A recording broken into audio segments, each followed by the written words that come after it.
단가반 시작할 건데, 우리 이제 이렇게 돼 있어요. 컨텐츠 좀 볼게요. 컨텐츠. 행정학이 양이 상당히 많아서 이걸 제가 단가반을 둘로 분할했습니다. 그래서 지금 하는 클래스는 컨텐츠 5페이지 보시면 그 파트 1 돼 있죠. 파트 1 우리 과정에서 할 거고요. 넘기시면 6페이지에 파트 2가 나옵니까? 이것도 할 거고요. 그 다음 파트 3 나오죠. 조직론. 그리고 파트 4에 뭐 나오죠? 인사행정론. 그리고 파트 5에 뭐 나오죠? 재무정의예요. 우리 과정에서 2달 동안 여기까지 할 거예요. 9월, 10월 할 거고요. 그리고 파트 6, 7, 8이 나오죠. 6, 7, 8. 그리고 뭐가 있을까? 심화 관련으로 9은 제가 따로 한 3주 정도 코스로 내가 따로 한번 하게 될 거예요. 그래서 아마 11월 초가 아닐까 생각이 듭니다. 아무튼 그래야지만 이게 완결될 거예요. 좀 힘든 과정일 것 같아요. 그래서 여러분들은 다 이제 기본반을 다 했기 때문에 우리 이제 진도가 빠르지 않을 테니까 일주일에 2번 하니까 빠르지 않을 테니까 그 2권의 문제까지 꼭 풀어보시기 바랍니다. 아시겠죠? 그 진도 내에 같이 풀어보시면 아마 회독수가 굉장히 빨라지는 걸 느낄 수 있을 거예요. 그렇게 공부하게 될 것 같고요. 이제 갑시다. 이제 하나씩 한번 해볼게요. 이제 공부해서 득점까지 한다 생각하시고 한 줄 한 줄 다 확인하셔야 됩니다. 이제는요. 봅시다. 일단 해봅시다. 페이지 2페이지인데 행정 나오죠. 협의와 과항이 이딴 거 안 하고 싶어요. 협의는 뭐죠? 정부 그리고 공무원의 구조, 활동 이걸 뭐라 한다고요? 협의의 행정이다 이렇게 말하고 광의는 뭐죠? 정부만 하는 거예요? 아니면 모든 조직이에요? 모든 조직에 있어서 나타나는 인간의 협동행위라면 그게 뭐라고요? 광의 행정이다 이겁니다. 그래서 1, 2번은 관심 보이죠? 협의와 광인질은 지금도 물어보고 있습니다. 근데 한 3년 전에 무슨 일을 했냐면 협의 정부, 광의 정부, 협의 행정, 광의 행정하고 작은 정부, 큰 정부를 함께 놨더라고요. 틀린 말이에요. 작은 정부, 큰 정부하고 협의 행정과 광의 행정은 다른 말입니다. 완전히. 됐죠? 그거 구분하시겠고. 최근 개념 보실게요. 최근 개념은 뭐였죠? 그래서 우리 옛날에는 뭐였죠? 행정의 주체가 누구였다? 바로 가우먼트밖에 없었죠. 가우먼트. 가우먼트가 뭐죠? 정부였는데 이제는 뭐라고요? 이제 행정의 주체가 정부도 당연히 포함하면서 이제 뭐라고요? 민간 기업의 움직임도 가버넌스 있을 것 같고요. 또 뭐가 있을까? 시민 단체까지 포함해서 우리는 뭘 한다고요? 행정의 주체가 되고 있기 때문에 이 현상을 뭐라고 한다고요? 이걸 우리는 가버먼트 아니면 가버넌스. 얘를 가버넌스라 말한다. 이건 상당히 관심 있는 주제죠. 그래서 이런 얘기가 많이 나올 거예요. 현재 분위기는 뭐냐면 이 얘기죠. From government 뭐라고요? To governance 이런 말씀입니다. 이제 정부로부터 뭘로 가고 있다고요? 가버넌스 가고 있고 요즘 대세아이디는 뭐냐면 정부도 당연히 가버넌스에 포함되는데 이걸 훨씬 더 강조해요. 시민단체란 말보다는 오히려 시민사회란 말이 더 좋을 것 같아요. 요즘은 시민사회에 활성화가 벌어지고 있는 그런 추세라는 겁니다. 요거 하나 보고 싶다라는 겁니다. 가버넌스 개념 됐고 아트와 사이언스는 따로 안 할게요. 이제 자인을 추구하면 뭐 되는 거죠? 사이언스가 조론을 추구하면 뭐 되는 거예요? 아트가 되겠다는 얘기고 아시다시피 보세요 한번. 아트는 뭐죠? 문제를 처방을 위한 거고 사이언스는 뭐예요? 인과법칙 구현을 위한 거예요. 됐습니까? 그거 잊지 마시겠고요. 이 중에 하나 더 할 게 있어요. 거기 과학 나옵니까? 인과법칙 구현이라는 말 나옵니까? 찾습니까? 여러분 과학은 하나 메모할게요. 아무것도 아닌데 논리적이어야 돼요. 또 일관성이 있어야 되겠고요. 또 보편성이 있어야 돼요. 과학은 논리, 일관, 보편, 또 하나 더 할까요?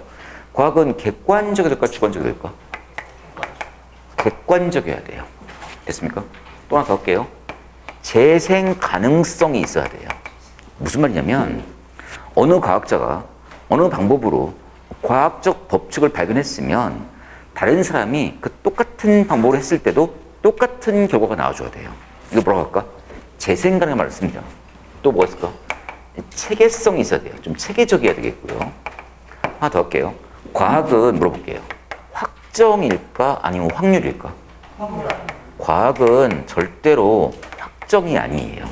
확률을 말하는 겁니다. 과학은요. 됐습니까? 과학은 완벽한 확정을 위한 것이 아니라 확률을 말하는 거예요. 그렇죠? 이 정도 해내시면 될 것 같아요. 이게 과학의 기본 특징들입니다. 그렇죠? 아무튼 오늘은 아트는 문제 해결 처방이고 사이언스 뭐라고요? 인과법칙 구현이죠. 그래서 하나 더 쓸 게 뭐냐면 과학은 이게 빠져있네요. 인과성이 있어야 돼요. 여러분 인과성이란 말이 누구의 아이디어가 이게? 아실 거예요. 이게 바로 여러분 잘 아시는 뉴토니안 아이디어예요.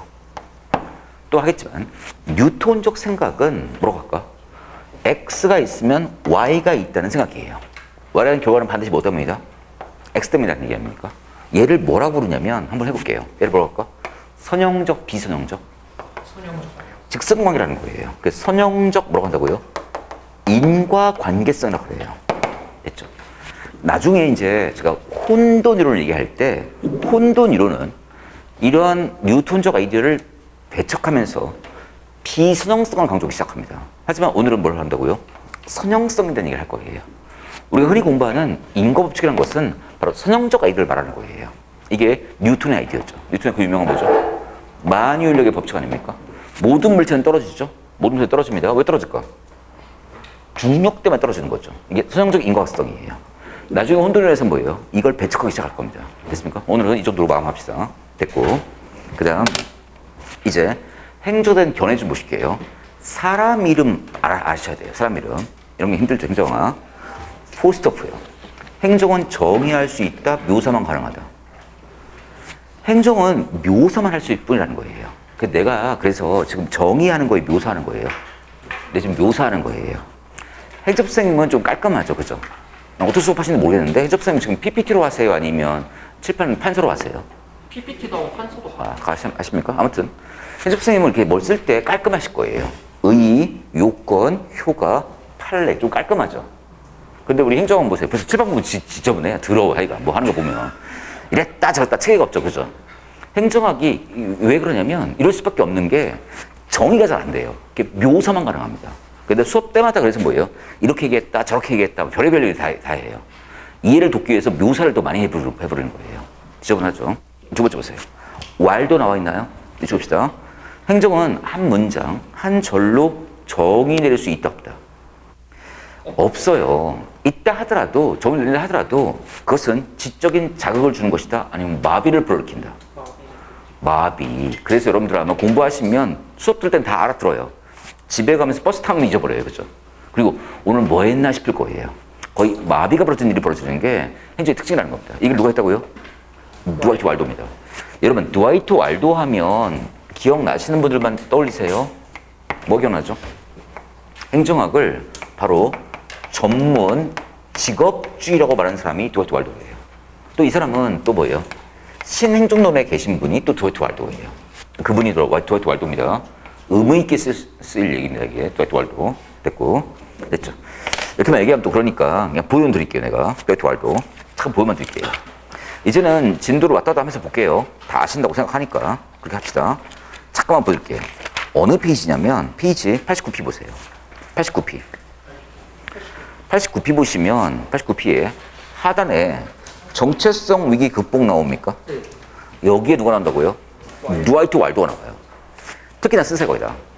이 드와이트 왈도는 행정학의 정체성 위기 극복을 위해서 뭘 제안했냐면, 쓰세요. 뭘 제안했을까? 전문 직업주의를 제안합니다. 전문 직업주의. 이거예요. 전문 직업주의를 제안합니다. 드와이트 왈도가 그런 분이에요. 드와이트 왈도는 행정학의 정체성 위기 극복을 위해서 뭐 했다고요? 전문 직업주의를 지향한다는 겁니다. 잊지 마세요. 무슨 소리냐면, 여러분, 행정학이 이 정체성이 좀 완벽하지가 못해요. 물론 처음에 정체성이 생겼지만, 이 정체성이란 말이 뭐냐면, 고유의 학문성이 있냐 없냐의 논란이 좀 있어요. 그래서 행정학은 아시다시피 정치학에서 나타난 학문이기 때문에 정치학에서의 영향권 하에서 벗어나기 쉽지 않았어요. 그래서 벗어났다가 다시 들어갔다가 벗어났다가 들어갔다, 이걸 몇 차례 반복합니다. 무슨 소리냐면 정행 이원론을 통해서 행정이 정치로부터 분리됐었죠. 그게 뭐냐면 정체성이 생긴 거였어요. 그러다가 정행 이론이 나오면서 다시 정치로 복귀합니다. 복귀해버리면 정책과 행정학의 구분이 애매해진단 말입니다. 그래서 그 당시에 정책자들이 뭐라고 얘기했냐면 행정학은 학문이 아니야 라고 얘기하면서 우리 행정학자들은 굉장히 흥분했고 바로 정체성 위기를 겪었다는 겁니다. 그래서 드와이트 왈도가 뭐라고 말하냐면 우리가 정치학적 분야를 연구하는 건 맞는데 그 연구는 뭐라고요, 우리는? 너네 정책과는 달리 우리는 뭐 한다? 직업공무원들 재교육시키는 전문 직업교육을 갈 테니까 정치학 분야를 터치하지 않겠다는 겁니다. 그래서 저출생 위기 현상을 뭐 했다고요? 극복하려고 노력했던 장면이 바로 이 장면이에요. 이게 뭐냐면 학문의 싸움이에요. 여러분들 정치학과가 있고 행정학과가 있잖아요. 그러면 행정학과가 이렇게 존재하면 정치학과 사람들이 행정학과를 되게 욕했다고요. 니네가 무슨 학문이냐. 그리고 니네들 자꾸 행정학과에서 정치학 강의하지 말라 이렇게 했을 거 아닙니까? 왜? 우리 영역이니까. 나도 왜 수업 시간에 자꾸 행정 얘기하면서 정치 이야기를 많이 해야 하네요. 많이 합니다. 그래서 욕 더럽게 먹고 있지만. 많이 하니까 정치학 교수들이 뭐라 말하냐면 아니 니네가 왜 정치 얘기를 하냐. 그 우리의 영역이다. 니네는 빠져라 이렇게 말하니까 왈도가 이런 말을 해요. 나 너네 정치학과 터치 안 할 거야. 우리가 연구하는 주제는 뭐라고요? 정치학적 분야가 아니라 뭐다? 우리는 공무원들 재교육시키는 전문 직업교육만 할 거야. 너네 터치하지 않을 거야. 이 얘기하는 거예요. 됐습니까? 그래서 우리나라도 그래요. 서울대학교에 옛날에 행정학과가 있었는데 행정학과 없어지면서 뭐가 됐다고요? 그냥 서울대학교는 행정대학원만 있어요. 현재는요. 그래서 지금 원래 학문이 되려면 학부에 있어야 돼요. 학부에. 그래서 서울대학교 행정대학원 교수들의 꿈이 뭐냐면 서울대학교 행정학과를 만들고 싶은 거예요. 그때마다 지금 정책 교수들이 뭐예요? 반발합니다. 여러분 학부에 있어야지만 학문인 거예요. 근데 서울대학교 학부에 없어요 이게. 그 반발이 뭘까? 정책 교수들의 극렬한 반발이 있어요 지금도요. 정책 교수들은 행정학을 하나의 분과목으로 보지 않아서 그래요.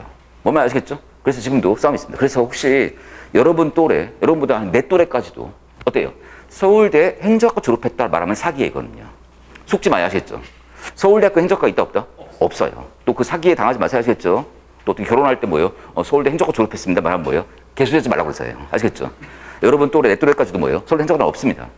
아주 나이 많은 사람들 간혹 있는데 없어진 지 아주 오래됐어요. 됐죠? 그 얘기입니다 지금. 됐고 우리 행정학이 처음부터 뭐예요? 좀 불쌍해 안 불쌍해요? 불쌍해요. 많이 불쌍해요. 많이 불쌍합니다. 왜 그러냐면 경영학한테 빌려왔고 정책한테 빌려왔고 사회학한테 빌려오고 심리학한테 빌려옵니다. 엄청 빌려왔어요. 그래서 이런 일이 벌어진 거고. 다시 가세요. 이제 다음 페이지. 레포스키 나와요. 행정의 역사는 언제까지 소급한다?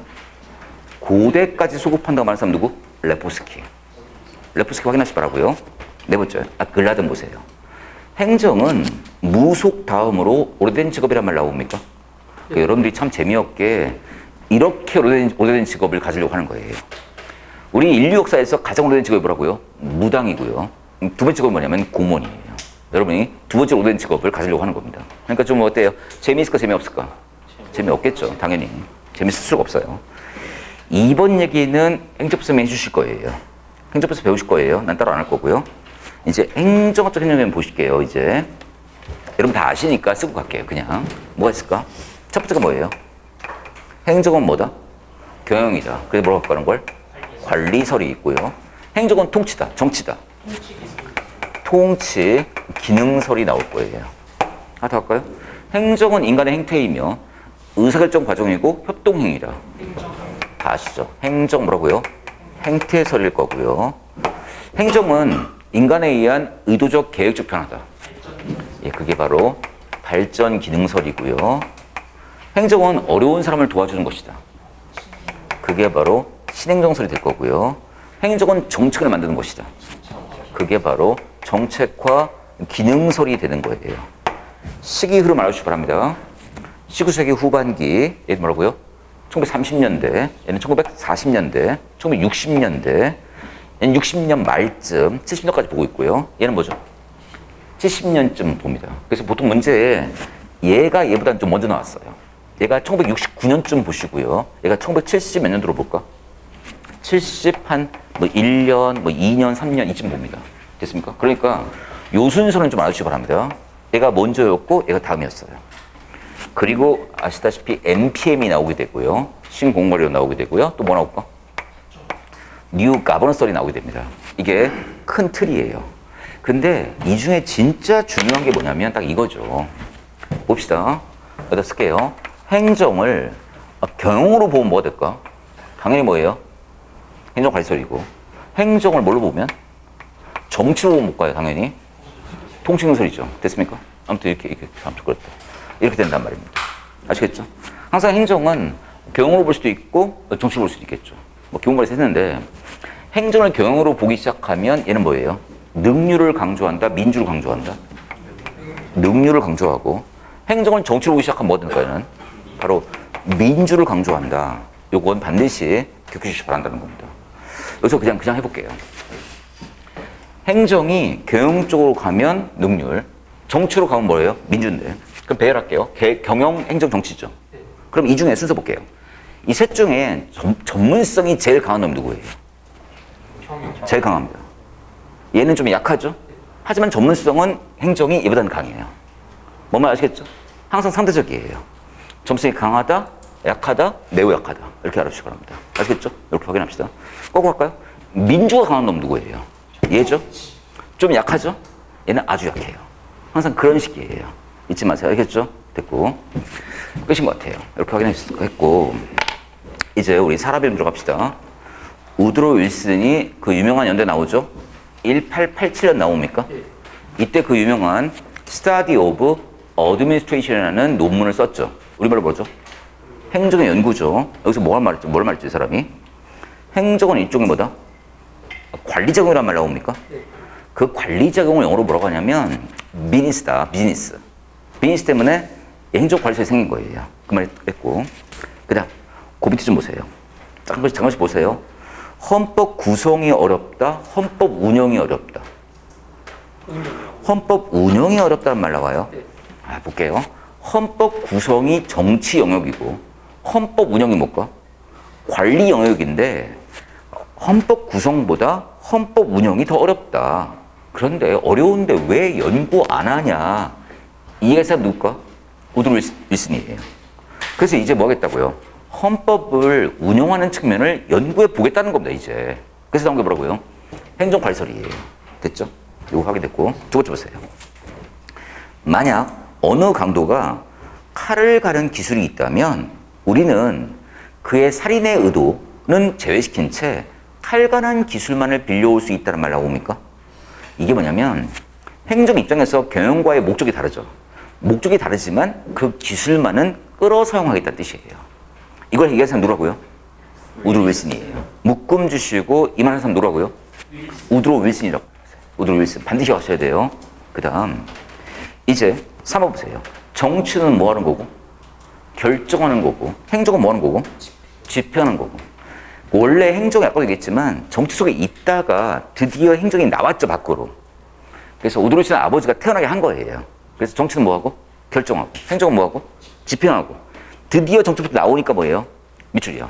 아이덴티티가 확립된 거 맞아요? 여러분, 이 아이덴티티가 뭐냐면 아까 얘기했죠. 이게 뭐예요? 아이덴티티가. 이때 뭐가 나왔다고요? 바로 정체성이 생겼다는 겁니다. 정체성. 온전한 몸이 생겼다는 겁니다. 이렇게 다른 말로 할까?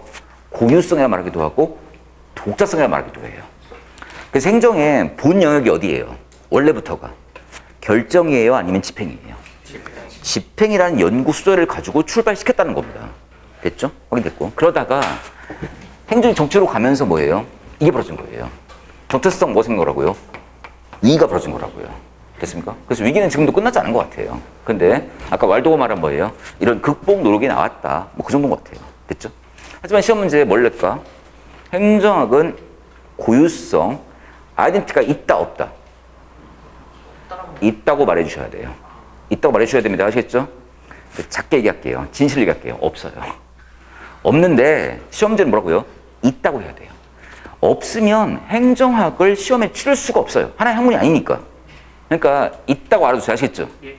네, 진실과는 또 다를 수 있어야 아시겠죠? 아무튼 행정학 정체성이 있다 없다? 있으니까 있으면 수업하는 거죠. 지금 이렇게. 없으면 할 필요도 없는 거죠. 됐죠? 확인됐고. 이제 봅시다. 네 번째. 좋아요. 거기 과학적 관리와 원리적 것법을 중시하여라 말 나옵니까? 여러분들 아실 것 같아요. 역사를 잠깐 보실게요. 여러분 다 아시니까 이제 편해요. 여러분 볼게요. 요거 이전에 경영에서 뭐가 나왔냐면 SM이 나와요. 과학적 관리 나온단 말입니다. 그 과학적 관리 기법을 행정에 도입한 게 행정관리설이에요. 이게. 됐습니까? 그리고 그 뒤에 H처리 나오면서 뭐예요? 이걸 도입한 게 뭐예요? 사실 또 이거예요. 됐습니까? 그러니까 경영학적 아이디어가 우리 행정학에 들어왔다는 겁니다. 왜? 어차피 행정학과 경영학은 그런 거니까 닮아 있으니까 경영학도 배워오겠다는 뜻이에요. 그래서 SM과 함께 요게 H처리 영향을 받은 게 좀 이거예요. 똑같진 않은데 영향 좀 받게 됩니다. 됐습니까? 그리고 요때 뭐가 나왔을까? 행정 원리란 말 나옵니까? 안 보이다고요? 원리 접근법이죠. 됐습니까? 이 원리 접근법이 뭐냐면 이게 옛날에 경영학에서 이 경영 원리론이 나왔어요. 근데 경영 원리론이 나오니까 행정은 관리죠. 경영이죠. 그러니까 경영 원리론을 우리 행정이 따라가도 똑같은 거 아닙니까? 행정은 경영이니까. 그래서 그때 행정 원리론이 나오게 됩니다. 이 원리를 말하는 사람이 주로 누굴까? 쓰세요. 귤릭이에요. 이 원리 접근법의 대표적인 인물이 누구라고요? 귤릭입니다. 귤릭. 누구라고요? 귤릭이에요. 근데 귤릭이 뭐라고 하냐면 이 원리를 뭐라고 하냐면 이렇게 말해요. 짜증나 드릴게요. 내가 과학적 원리라고 말했고 또 한 가지 뭐랄까? 얘를 기술적 뭐라고 했을까? 수단을 얘기합니다. 아니 한쪽만 얘기하면 좋았는데 하나는 과학 또 하나는 기술이라고 표현했어요. 이 표현을. 그럼 우리 논리가 좀 안 통하죠? 여러분 기억나시죠? 아트를 추구하면 뭐가 되는 거죠? 예술 기술. 아트를 추구하면 예술 기술이래. 조렌을 추구하면 뭐가 된다고요? 아트, 예술 기술이고. 자인을 추구하면 뭐예요? 사이언스 아닙니까? 그래서 아트와 사이언스를 구분하셔야 되는데 귤릭 때는 뭐라고 말했냐면 과학적 원리면서 기술 수단이 되는 거예요. 이때만 해도 과학과 기술을 구분하지 않을 때 이야기예요. 100년 전 사람들 얘기예요, 이거에. 됐습니까? 이거 좀 알아주시라고요. 썼어요? 과학적 원리면서 뭐라고 했다고요? 기술 수단을 말했고 특히나 귤릭이 이때 이 과학적 원리를 얘기했는데 얘를 다른 말로 뭐라고 할까? 고전적 원리라고 그래요. 됐습니까? 이 원리에 뭐가 나왔냐면 아실 거예요. 계층제의 원리, 분업의 원리, 또 뭐 있을까? 뭐 조정의 원리, 통솔 범위의 원리, 부처 편성의 원리 이런 게 나와요. 그죠? 됐습니다. 내가 확인시켜 드릴게요. 자꾸 확인해 봐야 됩니다. 이동할게요. 이동도 괜찮죠? 네. 이동도 괜찮잖아요. 그죠? 다시 아까 물어봤는데 기본반 수강 안 하는 사람 손 들어볼래요? 기본반 수강 안 하는 사람 없죠? 좋아요. 지금 이런 문제 할 수 있어요. 그럼 이동할게요. 이동합시다. 조직론을 가보시면 조직론에 뭐가 나오냐면 이거예요. 페이지 244피 나옵니까? 244피 찾았어요? 244피요. 네, 찾았습니다. 찾았습니다. 그럼 02번 주제에 조직의 여러 가지 원리 나옵니까? 네. 쓰세요. 이 원리가 뭘까? 이게 고전적 원리고 이게 뭐라고요? 과학적 원리라고 되어 있는 거예요. 아마 써 있는 분도 계실 거예요. 내 기본문에서 말씀드렸으니까. 써 있어요? 네. 예. 이 당시에 행정 원리 주장했고 관리 주장했던 사람들이 이 고전 원리를 얘기한 사람들이에요. 근데 그때 뭐라고 말했다고요? 이걸 과학적으로 말했다고요. 됐습니까?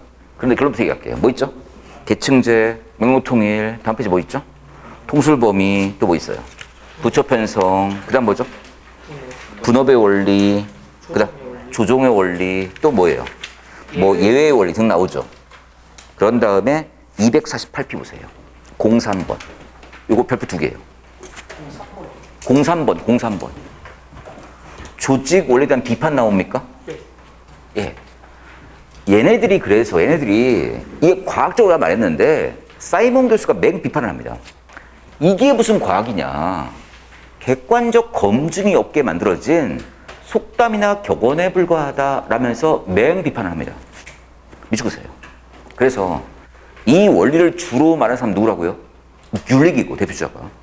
이 귤릭의 이 과학적 원리를 엄청 비판하는 사람이 누구라고요? 사이먼이에요.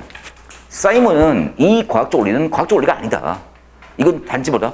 속담에 불과하다라고 비판 들어왔던 거예요. 뭐면 아시겠죠? 이렇게 조망할 수 있는 힘이 생겼을 거예요, 아마도요. 그래서 기본반이 그래서 중요한 거예요. 됐습니까? 다짜고짜 단가반만 들어가면 어떡할까요? 이 말을 할 수 있을까 없을까?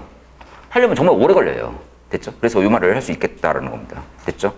그런데 그럼에도 불구하고 이 원리가 사실 지금도 끝난 원리는 아니에요. 대칭제 분업을 또 배우게 될 거예요. 됐죠? 그런데 분명한 과학성은 좀 있다 없다? 없다고 사이먼 교수님 말씀하셨다는 겁니다. 그러니까 100년 전에 주장했던 사람들은 그냥 다 돌아가신 분들이니까 그냥 인정해 줍시다. 아시겠죠? 나도 계층제와 뭐 분업, 전문화 이런 거 과학으로 보지 않아요. 그냥 이렇더라는 겁니다. 난 그걸 인정하고 싶지 않은데 그때는 그랬을 때니까 한번 따라가 봅시다. 다시 오세요. 그 다음 네 번째. 그래서 SM의 영향을 받았으니까 그들은 뭘 강조했을까? 능률을 강조해요? 민주를 강조해요? 능률을 강조하죠. 그런데 능률 중에서 뭘 강조했을까? 바로 기계 능률을 강조할 때예요. 그럼 물어볼게요. H라 영향을 받은 얘는 뭘까요?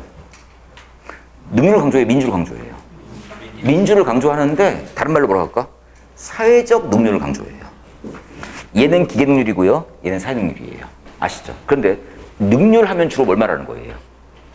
다적으로 말하면 주로 기계 능률을 말하는 거예요. 이때가 기계 능률의 시대고요. 이때가 뭐예요? 민주 아니면 사회 능률의 시대예요. 약간 바뀝니다. 아시겠죠? 됐고. 그 다음 그거 보세요. 역관주의 폐단 극복을 위해서란 말 나옵니까? 네. 아, 좋아요. 잠깐 확인해 볼게요. 다 아실 거예요. 여러분, 역관주의는 뭐였어요? 역관주의는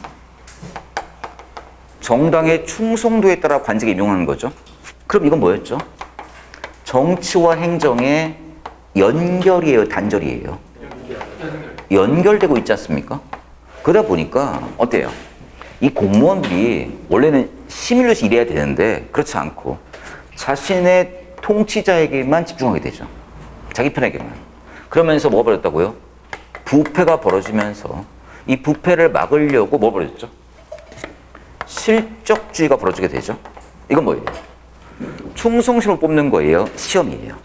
시험을 뽑으니까 드디어 정치와 행정은 뭐예요?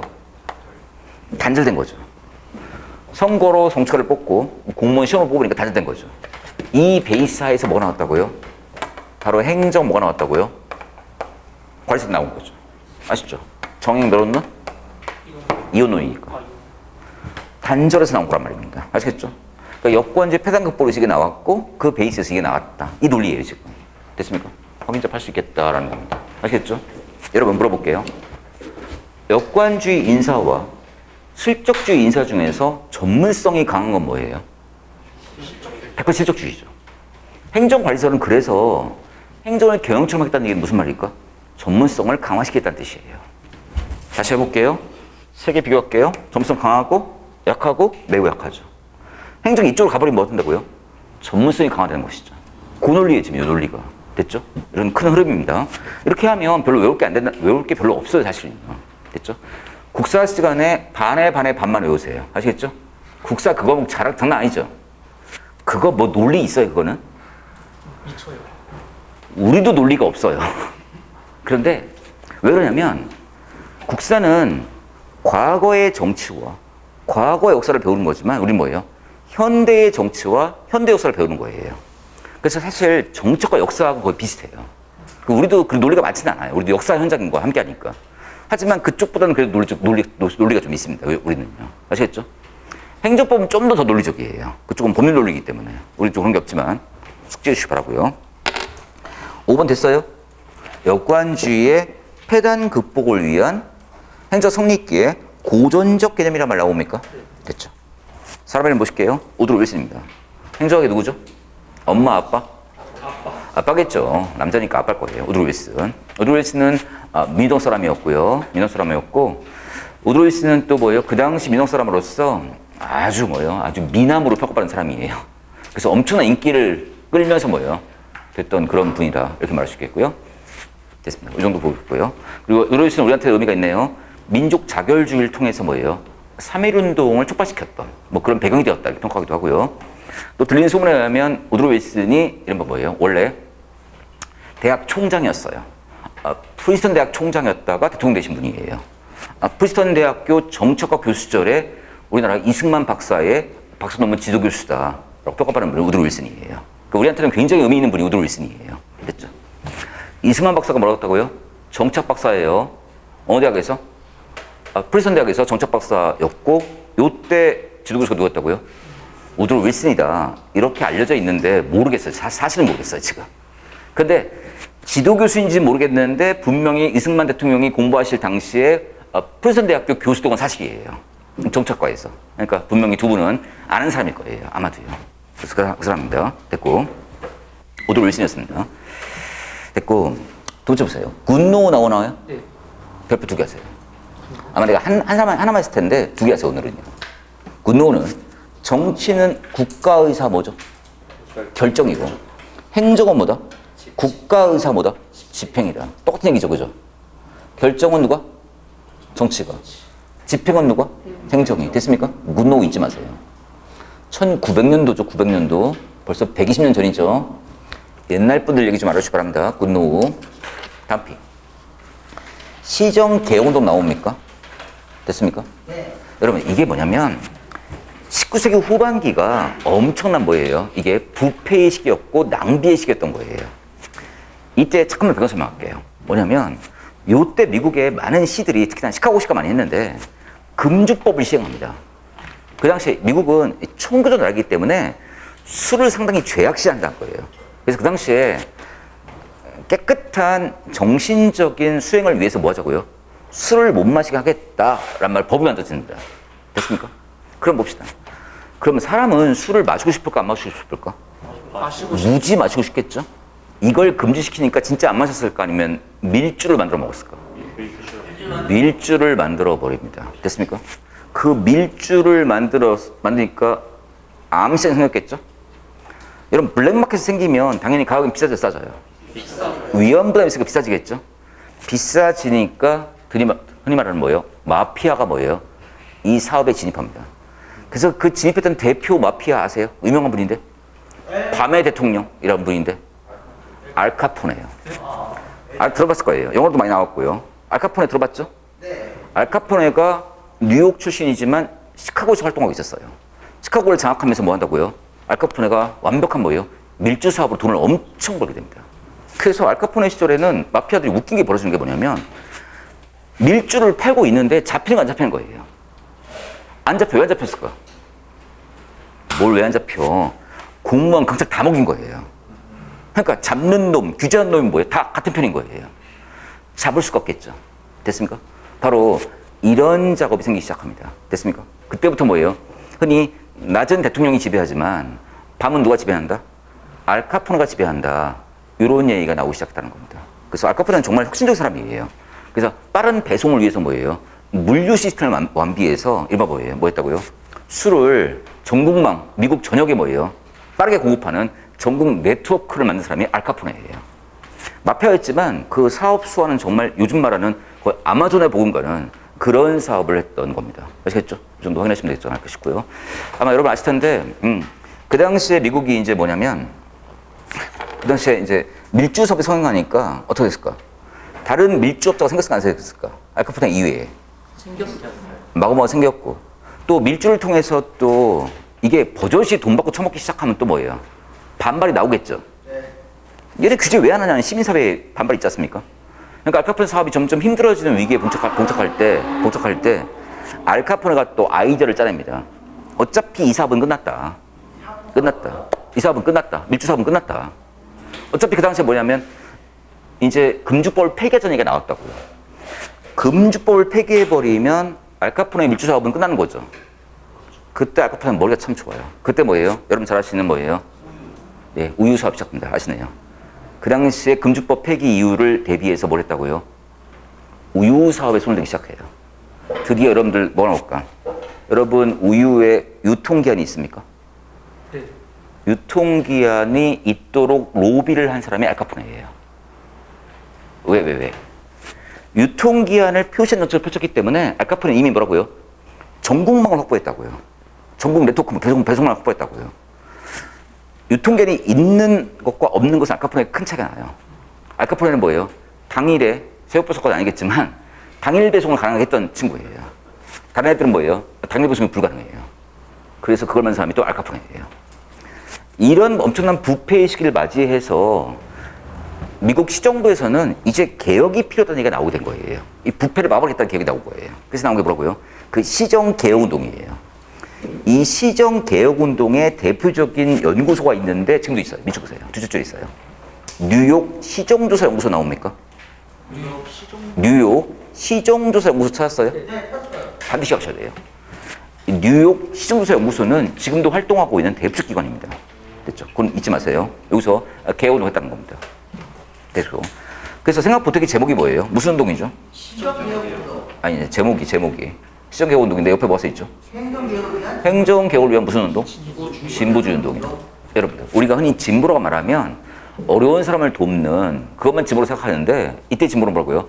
개혁주의 운동이었어요. 그래서 19세기 후반기에 이 개혁주의 운동을 뭐라고 한다고요? 진보주의 운동이라고 말을 해요. 1960년대, 70년대에 신행정의 진보주의 운동은 좀 대비됩니다. 부패와 낭비를 막는 진보주의 운동이 바로 뉴욕 시정조사연구소를 바탕으로 출발하게 됩니다. 이것 좀 확인하시고 별표하시기 바랍니다. 이제 화이트 보세요. 화이트.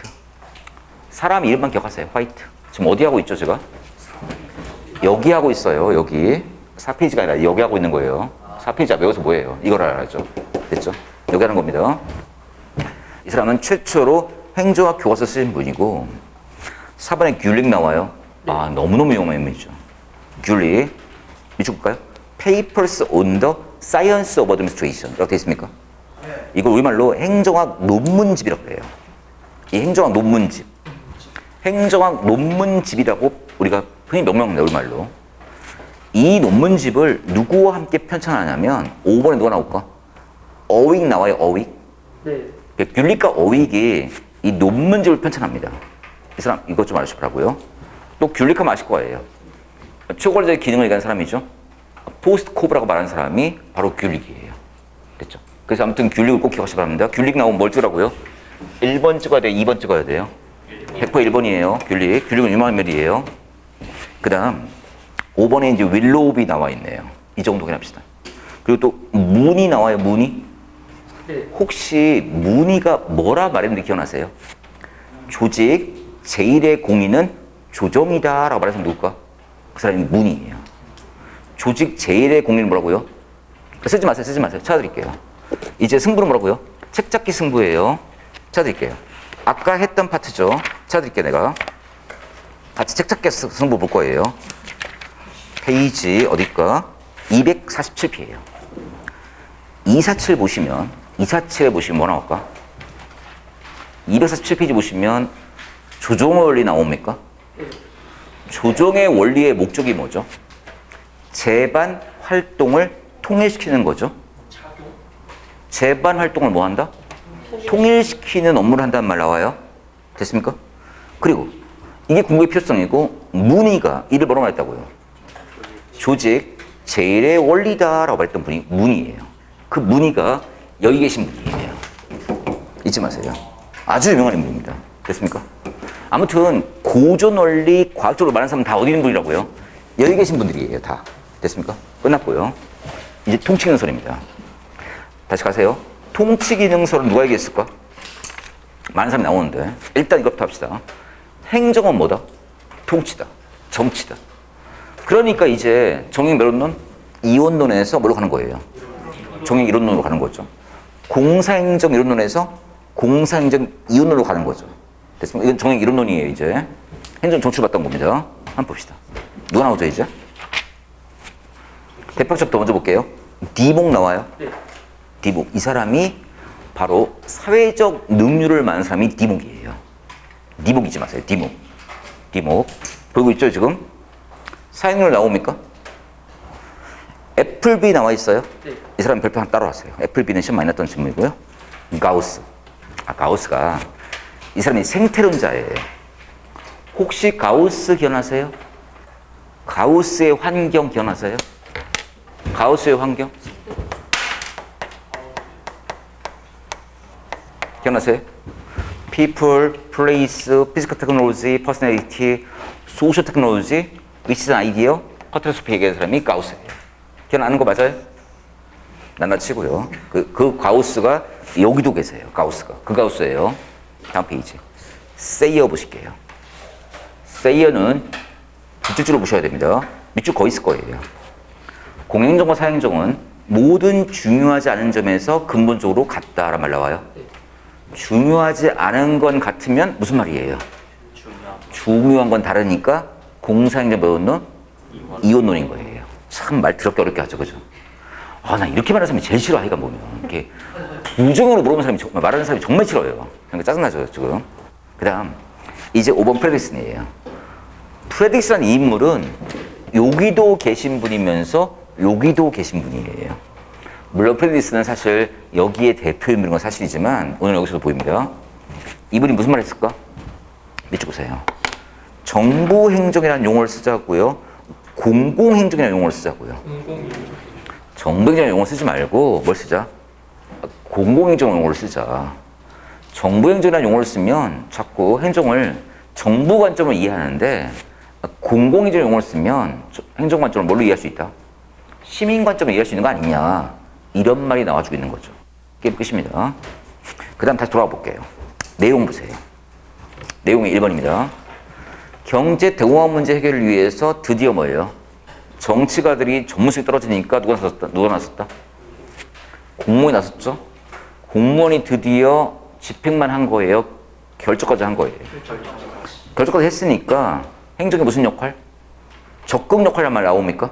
그게 그 말이고. 두 번째, 행정은 당연하죠. 집행 이외에 모두 하죠. 결정과 입법 기능까지 포함하자는 말 나옵니까? 무슨 말? 행정에 소극 적극. 적극하고요. 세 번째, 기계능력만 추구하지 말고 뭘 하자? 사회능력을 추구하자는 말 나옵니까? 네. 그러니까 베이스가 뭐라고요, 이게? 이게 SM이라면 이게 HR 베이스라고요. 딱 나오는 거예요, 이게. 아실 거라 믿고요. 그 다음, 마지막 뭐 나와요? 정체성, 위기가 벌어집니까? 네. 아이덴티티 생겼죠? 그리고 또 곧바로 위기가 벌어집니다. 되게 이 위기 문제는 정치학과 관련성 속에서 생기는 거예요. 우리 행정학은 지금까지도 정치학의 굴레 속에 지금 헤매고 있는 그런 추세에 있다는 겁니다. 아시겠죠? 이렇게 확인 작업하시면 되겠다는 겁니다. 됐고. 그 다음, 다 했어요. 가세요. 이제 행정, 행태설 나옵니까? 네. 아니, 행정은 뭐다? 행태다. 행태는 뭐다? 의사결정 과정이고 인간의 협동행위다. 이렇게 말하면 누구예요? 사이몬이죠. 쓰세요. 사이몬이 제자고요. 마나드가 나옵니까?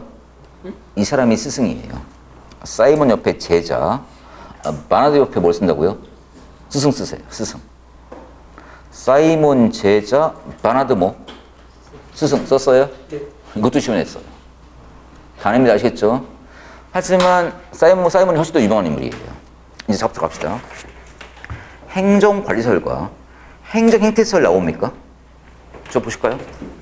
얘와 얘를 지금 비교하고 있는 박스가 보이죠? 물어볼게요. 정형면론론? 이원론? 정형면론론? 에이. 정형이원론? 정형이론론? 정형이원론이죠. 됐습니까? 정형이원론, 이원론이죠. 그러면 얘도 과학이고 얘도 과학이죠. 근데 사이먼 교수가 뭐란 말 했다고요? 개뿔 이게 무슨 과학이냐 이렇게 말한 거 아니에요. 좀 얘기했잖아요. 그래서 똑같이 과학이라 말하는데 이게 달라져요. 보세요. 박스 보세요. 정책적 이론은 나옵니까? 왼쪽에? 왼쪽 행정관리설 나옵니까? 뭐야? 규범 처방이란 말 나와요? 어허. 과학이라면 규범과 처방이라 쓴 말을 안 되는 거예요, 이거는요. 우측 보세요. 행태론은 뭐죠? 경험 실증 이론 나옵니까? 이게 진짜 과학이라고요. 똑같이 이른바 과학이라 말하지만 벌써 뭐예요? 왼쪽에 말하는 과학은 뭐라고요? 규범과 처방성이 있는 과학인 거고 오른쪽에 뭐라고요? 경험 실증 과학이에요. 벌써 느낌 오죠? 진짜 과학은 뭐라고요? 오른쪽이라고요. 아까 얘기했죠? 걔들이 말하는 뭐라고요? 과학은 속담이나 격언에 불과하다 이 말이에요. 두 번째, 행정의 정치면을 부인했단 말 나와요? 네. 무슨 말일까? 얘는 역관주를 철저히 부정합니다. 정치를 완전히 부정한 거예요. 정의 몇 논이죠? 이원론이죠. 얘는 뭘까? 정의 이원론 맞아요? 이원론 맞는데 얘는 정치를 부인한 건 아니에요. 사이먼이 절대 바보가 아니에요. 단지 방법론 쪽으로만 가치를 빼고 연구하자 말했던 것이지 정치 자체를 부인한 것은 아니라는 겁니다. 이거 좀 알아주시기 바랍니다. 똑같이 과학이라 말하지만 레벨이 좀 달라요. 이 둘 중에서 진짜 과학은 누구예요? 얘예요. 됐습니까? 얘는 과학을 보기가 부담스러워요. 그래서 과학이라 말하면서도 규범 처방이라는 그 이상한 말을 하는 거예요. 아까 얘기했죠. 과학적 원리면서 뭐라고요? 규칙 수준의 말 썼었죠. 이 얘기예요, 지금 이게. 됐죠? 가볍게 확인해 주시기 바랍니다. 내가 무슨 말하는지 알아듣겠어요? 다시. 일반적으로 정치행정 이론론은 과학이고요. 정책 이론론은 뭐라고요? 아트라고요. 일반적으로 정치는 뭐냐면 가치 배분의 행위니까. 됐습니까? 그렇지 진짜 과학은 이거고 얘는 진짜 과학이 아니거니와 이론론이니까 정치를 부인할까 안 할까? 부인한 거지만 얘는 그렇다고 부인한 건 아니에요. 사이몬이 바보 절대 아니에요. 단지 방법적으로만 가치를 빼고 연구하는 거지 정치 그 자체를 부인한 건 아니라는 겁니다. 됐죠? 이 정도 확인하시겠고. 그 다음, 이제 발전기술 나옵니까? 따로 안 하고 싶어. 이제 맛 갔어요. 그죠? 인간에 의한 뭐죠? 인위적, 의도적, 계획적 변화가 뭐죠? 발전기술이죠. 이건 어느 나라를 설명하죠? 후진국의 격동기 시대 문제 해결을 위해서 나온 거잖아요. 그죠? 우리나라에 딱 부합하는 이론이 발전기술이었죠. 1960년대에 나왔지만 이 베이스는 뭐였죠? 1950년대의 베이스예요. 됐죠? 그래서 이때 박정희 대통령이 나오면서 이른바 박정희 대통령께서는 어떠셨죠? 정치를 좋아했다고 행정을 좋아했다고요. 행정을 압도적으로 좋아했고요. 그러면서 행정이 결정을 하게 되었고 정의 이론론? 이론론이지만 그냥 이론론이 아니에요. 행정 우위적인 이론론이에요. 박정희 정권 때는 정치가는 제압했고 행정가 위주의 시대를 열어간다는 겁니다. 뭔 말인지 아시겠죠? 여러분. 우리나라에서 여러분들 행정고시 합격이 아주 출세의 지름길일까? 사법시험 합격이 출세의 지름길일까? 요즘 사법시험 없어졌지만 이제는 변호사 시험이지만 행정고시일까? 사법시험일까? 여러분이 다시 대학에 가서 행정고시 공부가 나을까요? 아니면 사법시험 통해서 검사, 판사가 좋을까요? 고위공무원이 좋아요? 아니면 판검사가 좋아요? 고위공무원 좋습니까? 나랑 생각이 다른데. 대통령 직원 대통령 전직 뭐 했어요? 검사. 그 전 대통령 전직 뭐 했어요? 변호사. 노무현 직원 뭐 했어요? 판사, 변호사. 됐습니까? 느낌 뭡니까? 정권 잡으려면 뭐예요? 행시예요, 사시예요? 사시예요. 됐습니까? 그런데 일본도 사시와 행시가 지금 있어요.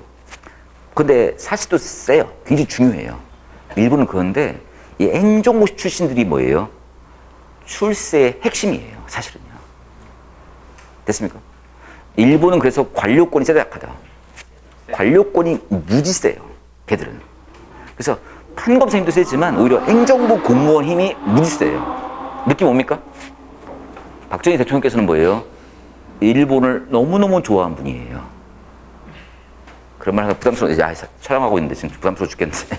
그래서 약간 그 이름이 뭐라는 거예요? 닭깎기 마사오라면서요. 그죠? 네. 그래서 일본의 그 군인을 그렇게 모방하고 싶었고 일본 행정 시스템을 모방하고 싶었어요. 여러분 봅시다. 일본은 완전히 뭐라고요? 일당 독재의 나라예요. 지금도 자민당 정권이에요. 안 바뀌어요. 절대로 안 바뀌어요. 우리는 여야 정부칠 몇 번 해봤어, 안 해봤어요?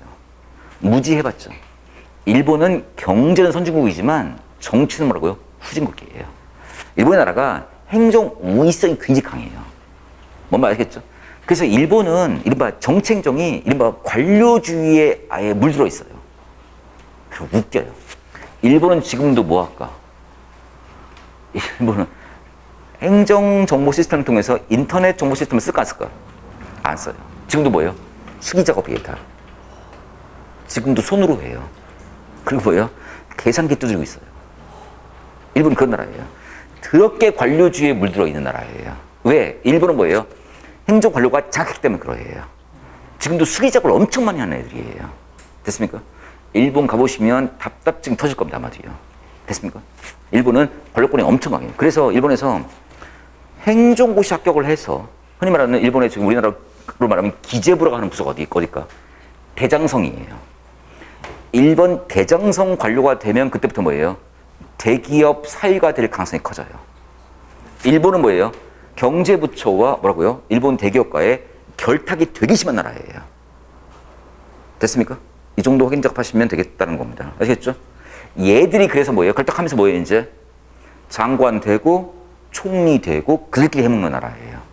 무지무시한 나라, 일본이라는 나라가. 됐죠? 일본 애들이 관료권이 세다, 약하다? 세요.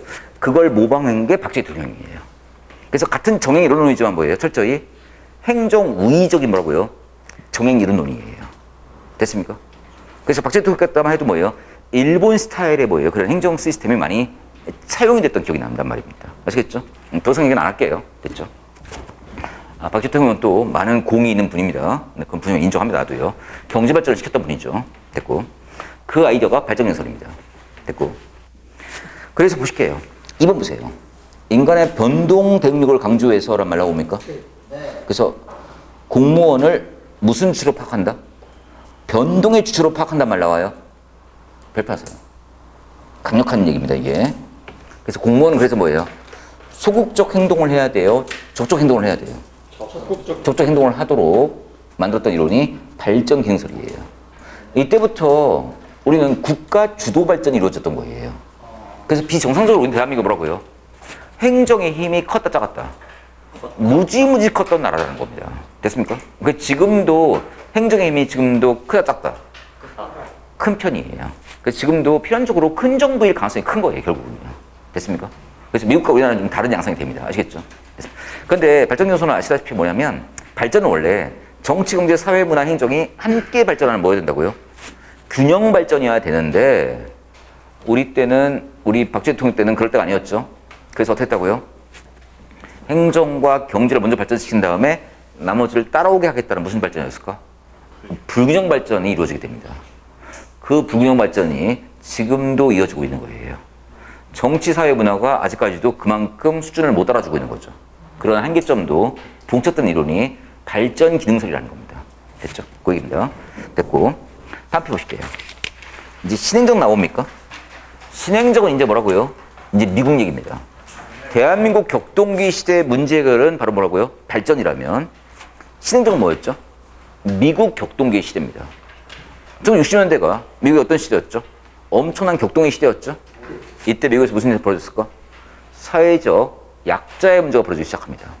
여성 인권 문제, 장애인 문제, 뭐 이런 사람들이 문제가 생기면서 뭐예요? 이제 사회 약자를 도와주겠다는 그런 시대가 열린 게 이때입니다. 됐습니까? 그래서 이때부터 신행정과 함께 이른바 뭐예요? 시민사회가 굉장히 뭐예요? 앞으로 나왔던 그런 시대가 됩니다. 우리부터 후진 나라들은 뭐라고요? 국가 주도 발전이었다면 신행정 뭐라고요? 국가가 나서긴 나섰지만 시민사회가 나서는 그런 시대가 열립니다. 됐습니다. 이 정도 해놔시겠고요. 그 다음 이제 정책과 기능설 나옵니까? 너무 쉬워요. 행정은 뭘 만드는 거라고요? 정책을 만드는 거예요. 근데 정책은 뭐죠? 바람직한 미래를 위한 거 아닙니까? 바람직이니까 가치일까 사실일까? 가치죠. 행정이 가치와 함께 한다면 정행 몇 논? 이런 논이 되는 거죠. 그러면서 공사행정 몇 논? 이런 논이 되는 거예요. 너무 쉽죠. 그런데 우리 이것 좀 봅시다. 통치 기능설과 뭐를 비교하고 있죠 지금? 얘와 지금 얘를 비교하고 있습니까? 얘도 정행 몇 논? 이런 논. 얘도 몇 논? 이런 논이죠.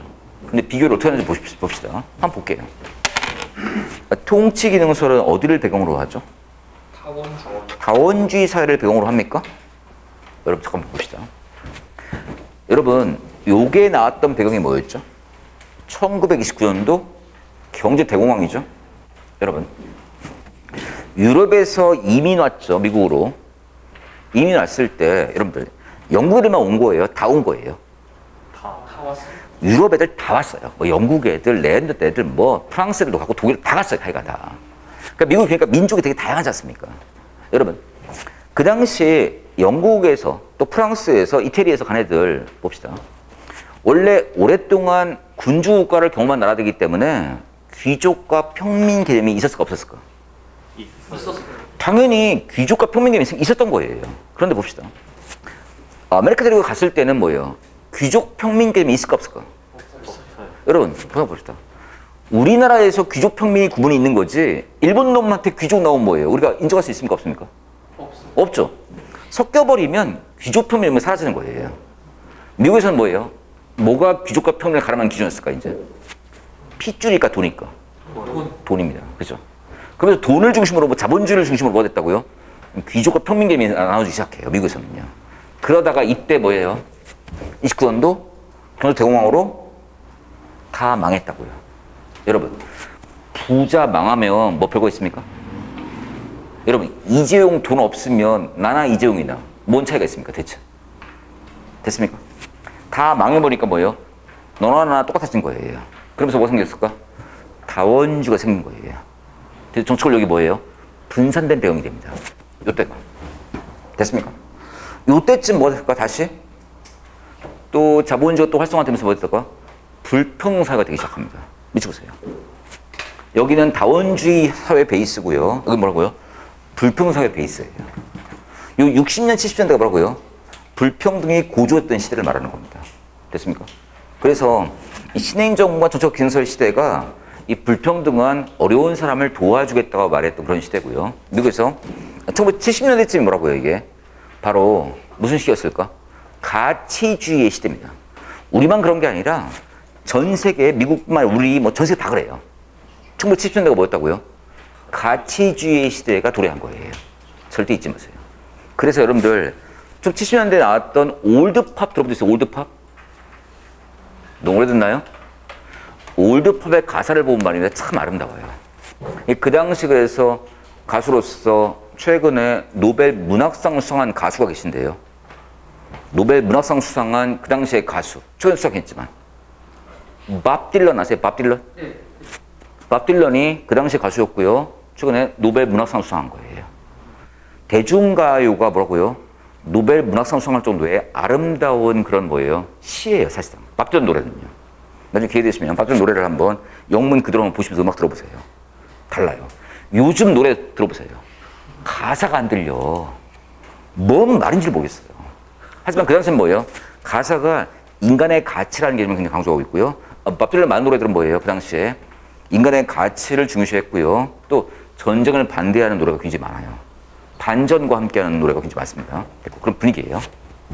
다 했어요. 그래서 보세요. 통신선은 무슨 시대였죠? 다원주의를 배경으로 했죠? 그래서 뭘 좋아하죠? 효율성을 좋아한다고 돼 있어요. 효율성 옆에 뭐가 써 있죠? 공리주의죠. 공리주의가 뭐였죠? 최대수의 최대 행복이죠? 예. 지금 완전히 망했어요. 망했으면 어떻게 될까? 정부는. 어려운 사람을 다 살려야 될까? 아니면 다수를 살려야 될까? 다수를 살릴 수밖에 없어요. 그래서 효율성을 죽였던 시대가 열린 거예요. 하지만 저촉과 기능설 시대는 어떤 시대였죠? 형평성을 위한 시대였죠. 이때는 뭐예요? 가난한 사람을 살리는 시대예요. 이때가 뭐라고요? 효율의 시대였고요. 이 시대가 뭐라고요? 이때가 형평의 시대였다고 말하는 거예요.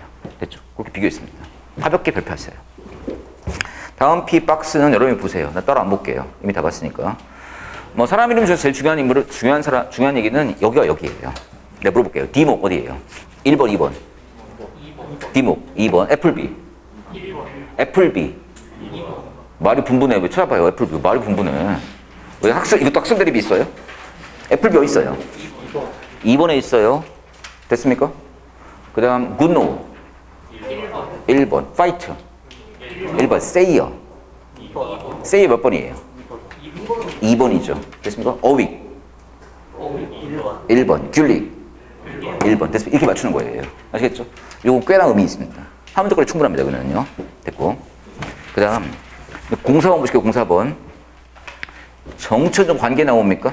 에이, 너무 쉬워요. 정치는 뭐하고? 결정하고. 정치는 결정하는 거니까 목적을 수행하겠죠? 목적은 가치다 사실이다? 목적은 가치예요.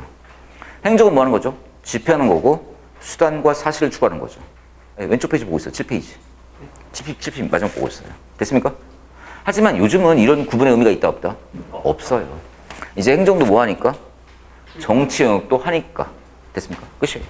넘기실게요. 제목 보실게요. 관계 보실게요. 관계 2번 보세요. 오늘날 정치 행정의 이런 이용법적 논의는 역할이 사라지고 있어요. 이제 구분의 의미가 사라지고 있다는 겁니다. 왜? 정의 이론론이 이제 보편적 관점이 되었으니까. 됐죠? 그 다음 매스잉크 별표 2개쯤 하실까요? 2개. 시험에 간혹 낼 수 있는 지문이에요. 이거는 어버크가 말한 정치가와 공무원의 뭐라고요? 역할 분담 관계예요. 별표 2개만 할게요. 논리 봅시다. 정책 집행 모형 나와요? 너무너무 쉬워요. 정치는 뭐하고? 결정하고. 행정은 뭐하고? 집행하고. 그러니까 이런 거 안 내요. 다 맞추니까. 2번 낼 거예요. 2번 별표. 이익과 지식적 의무 나옵니까? 네. 정치와 행정의 관계를 결정과 집행의 분업으로 본다, 안 본다? 안 본다. 결정과 집행의 분업이 아니라, 잡으세요. 뭐의 분업? 정책 형성 과정 내에서의 분업이란 말 나와요? 네. 다른 말 써볼까요? 정책 결정 과정 내에서의 분업을 의미해요. 정책 형성은 곧 정책 결정이니까. 무슨 말이에요, 이게? 정치는 결정하고 행정이 집행하는 것이 아니라 정책 결정에 정치와 행정이 모두 관여한단 말이에요, 이제. 그 안에서의 분업이라는 겁니다. 그럼 볼게요. 정치는 뭘 하고? 이익을 표출하고. 행정은 뭐 하고? 전문 지식을 정치가에게 제공하는 일을 한다는 거예요. 그렇게 해서 둘 다, 정치, 행정 둘 다 뭐 한다고요? 결정에 관여한다, 안 한다? 관여하고 있다는 뜻이에요. 세 번째 보세요. 변혁, 의지, 균형 유지 목록 나옵니까? 이것도 우리 행정이 결정에 관여합니다. 관여하는데 영어 좀 볼까요? 영어 좀. 에너지 앤 뭐죠? 이퀴블리엄. 이퀄리브리엄 나와요? 에너지와 이퀄리브리엄. 에너지가 뭐가 변했겠죠? 변혁 의지라고 표현했고요. 이퀄리브리엄이 뭐예요? 균형 유지죠. 무슨 말이가? 무슨 말일까? 정치가는 에너지, 어떤 활력을 불어일으키는 일을 하는 사람이고 공무원은 뭐 하는 사람이라고요? 균형을 유지하는 일을 하는 사람이라는 거예요. 됐습니까? 이렇게 함으로써 뭐예요? 둘 다 결정에 관여하고 있다는 겁니다. 여러분 보니까 여러분 에너지가 있는 사람 같아요? 에너지가 없는 사람 같아요? 여러분들은? 에너지가 있어요. 있어요? 그럼 정치하시고요. 에너지가 없는 분들은 내가 보니까 행정가 하시면 될 것 같아요. 근데 여러분 조용하신 거 보니까 이퀄리브리엄에 가장 특화된 사람들 같아요. 이 원래 이 공무원 공부하는 분들이 참 다 조용조용해요. 여기가 이 바닥이 그래요. 여러분 여기 공무원 학원이 영어 학원이에요. 네. 공무원 학원이죠. 영어 학원 가면 애들이 참 말을 많이 해요. 그쪽 바닥 가능하고 여기가 틀려요 완전히. 여기는 참 조용조용해요. 적성이에요. 여러분들은 행정부 가서 뭐 한다고요? 막 날뛰라고요? 아니면 균형을 잡아주라고요? 균형을 잡아주면 될 거예요. 날뛰는 사람들은 누가 하고요? 정치가 하고. 여러분들은 뭐예요? 그 균형을 잡아주는 일을 하는 사람들이 여러분일 거예요. 그래서 필연적으로 공무원들이 뭐라고요? 보수화 될 수밖에 없는 거예요. 행정의 특징이 뭐라고? 주로 균형 유지에 있기 때문에 그러해요. 마지막 보실게요. 마지막 뭐죠? 영어로 볼까요? 퓨어 하이브리드 나와요. 네. 우리말로 뭐라고 할까? 순수 혼성물 또는 뭐라고 할까? 융합이라고 해요. 뭐라고 써있어 거기? 관료제의 정치화 또는 뭐예요? 정치의 관료제화란 말이에요. 뭐야 이게? 물어볼게요. 여러분 장관들은 정치가일까 아니면 행정가일까? 장관은 정치가이면서 행정가이고 행정가이면서 정치가라는 뜻이에요. 무슨 소리예요? 이런 두 가지의 얼굴이 있다는 겁니다. 그러니까 요즘은 정치와 행정이 사실 구분의 의미가 없다는 거예요. 정치가 행정이고 행정이 정치라는 겁니다. 됐습니까? 그래서 두 개의 얼굴이니까 뭐라고 할까? 뭐 야누스의 얼굴이다. 뭐 이런 말을 쓰고 있는 거예요. 얘를 퓨어 뭐라고 한다고요? 하이브리드라 말하는 거죠. 그럼 내가 물어볼게요. 여러분들, 그럼 장관들은 공무원이니까 공무원이 아닐까? 공무원이죠. 네. 근데 장관들은 뭘까? 정무직 공무원이에요? 별정직 공무원이에요? 결정직. 뭘 별정직이야? 정무직이죠. 장관들은. 나중에 할 거예요. 근데 장관들은 공무원 연금법에 적용을 받을까 안 받을까? 장관들은 공무원 연금법 적용을 받을까 안 받을까? 안 받아요. 의견이 분분해 또. 의견이 분분하면 찾아야죠? 찾을 거예요. 찾아드릴게요. 이렇게 봐야 기억이 남아요. 이렇게. 됐습니다. 이제 인사행정 가서 공무원 연금법 봐야 되겠죠? 공무원 연금법 보고 갈게요. 공무원 연금법입니다. 공무원 연금법은 몇 페이지인가요? 페이지 382p 같아요. 물론 383페이지 보면 되겠네요. 383 나와 있습니까? 383p 찾았어요? 네. 상단 보시면 3번 제목이 뭐예요? 공무원 연금법 나옵니까? 그 중에 2번 나와요? 2법 적용 대상 보시면 정규공무원 나옵니까? 국가직 적용되고요. 지방직 적용되고요. 또 교육공무원 포함되고요. 장차관도 포함되죠. 밑줄 별표 3개예요. 장차관 포함됩니다. 장차관도 공무원 연금법 적용 대상이다. 기억하셔야겠죠. 행정가 이렇게 짜투리지식 공부하기 좋아요. 공부하실 때도 자꾸 이렇게 줄줄줄 막 외우려고 하지 마세요. 기억이 하나도 안 남아요. 좀 찍어서 보셔야 돼요. 오늘 좋은 거 배웠어요. 장차관은 뭐라고요? 공무원 연금법 포함이다 아니다? 포함이다. 공무원 연금법 포함이라는 겁니다. 그리고 이 사람 뭐라고요? 일반직, 특정직, 정무직, 별정직. 정무직. 100% 뭐라고요? 정무직 공무원이에요. 잊지 마시겠고요. 그건 나중에 또 할게요. 인사인정에서. 됐죠? 장차관은 공무원 연구부 적용 대상이 아니다? 대상이다. 대상이다. 오세요, 이제. 매스잉크에 다시 보시면 요 네 개를 단수 남기내거나 아니면 이걸 낼 거라고요. 결정상에서의 분업이 벌어진다. 뭐겠어요? 뭐 찍어야 돼요? 1번, 2번, 3번, 4번. 2번. 2번 찍어야 돼요. 그걸 낼 거예요, 아마도. 내 생각은. 그죠? 그 다음에 이제 변천 보실게요. 정형변론은? 2번. 이원론. 옆에 벌써 있어요. 미술적 술적. 짜증 나왔나요? 과학이라며. 근데 왜 규칙행정이라고 말을 썼어요? 윤리기 규칙 수단이라고 말했어요. 그래서 행정관리사로 뭐 한다고요? 규칙 행정이라고 말하기도 해요. 근데 이상해. 과학으로 말하기도 하고 기술로 말하기도 하고 이상한 거예요. 그러니까 사이먼 구시 그러니까 뭐예요? 아, 개뿔 이게 뭐냐 이게 이렇게 말한 거예요. 뭔가 아시겠죠? 근데 너무 욕하지 맙시다. 귤릭은 너무 오래된 분이에요. 그러니까 죽은 사람 얘기해서 뭐합니까? 그죠? 그만 얘기합시다. 돌아가신 분 뭐라고 하지 맙시다. 그 다음 페이지. 정형변론론? 이론론. 왜? 통치 기능설이죠? 통치 기능설이니까 무슨 행정학? 기능적 행정학. 그 다음 3번 새 이론론 나와요? 네. 행태론. 4번 새 이론론 나와요? 발전론, 신흥론론, 정책론 나옵니까? 네. 여기까지 한 거예요. 지금 여기까지. 됐죠? 전혀 문제 없습니다. 이거. 아실 거라 믿습니다. 넘기죠. 5번 행정과 경영 나와요? 네. 행정을 다른 말로 뭐라고 하죠? 공행정. 경영은 뭐라고 하죠? 사행정. 그중 공행정은 뭐죠? 협의의 행정. 두 개 더하면 뭐죠? 광의 행정이죠. 물어볼까요? 모든 조직에 나타나는 인간의 협동행위다. 협의 광의. 아니 모든 조직에 나타나는 인간의 협동행위가 행정이다. 광의 아닙니까? 행정부의 구조와 공무원의 활동. 협의 행정이죠. 게임 끝이에요. 그죠? 여러분 행정은 정부만 하는 거예요? 민간도 하는 거예요? 민간도 해야 돼. 민간도 하는 게 행정이에요. 됐습니까? 그리고 우리말로는 왠지 행정이라는 말이 민간이 한다면 말이 좀 안 통할 것 같은데 그렇지 않아요. 원래 행정이라는 말은 영어로 말하면 어드미니스트레이션이니까 민간과 정부 모두 하는 게 어드미니스트레이션일 거예요. 어드미니스트레이션 말이 무슨 말? 동사라는 말이거든요. 아시겠죠? 라틴 말로. 됐습니다. 이제 이것 좀 볼까요? 10페이지 볼까요? 시간 빨리 갔네. 한번 쉽시다. 한번 쉬었다 나갈게요. 네. 천천히 나가니까 수업 끝난 다음에 이제 2권 문제 풀 거랑 안 풀 거라고요. 나는 못 풀어도 여러분 풀으라고요. 그죠? 망아토스는 뭐예요? 이 시간에 풀고 싶은데 시간이 안 돼요, 그러면. 됐죠? 여러분 풀었으면 합니다. 됐고. 한번 쉬었다 가죠. 그래서 지금 생각